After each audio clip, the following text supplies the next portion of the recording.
நீங்கள் அவர் சொன்னதில் குழப்பம் இருக்குது, அமித்ஷா பேசினதில் குழப்பம் இருக்குது அப்படின்ற ஒரு பார்வை இருக்கு இல்லையா?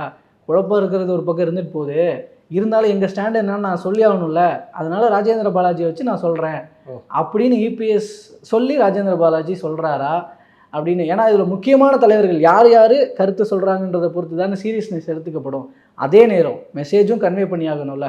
ஸோ அந்த கோணத்தில் பார்க்கும்போது ஒருவேளை இபிஎஸ் சொல்லி தான் ராஜேந்திர பாலாஜி சொல்லியிருக்கிறாரோ அப்புறமா அப்படின்ற ஒரு சந்தேகம் இருக்குது. அப்படின்ற ஒரு சந்தேகம் இருக்குது.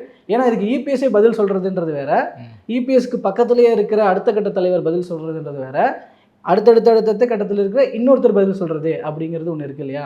ஸோ அந்த கோணத்தில் தான் இவரோட அந்த கருத்தை பார்க்க வேண்டியிருக்கு.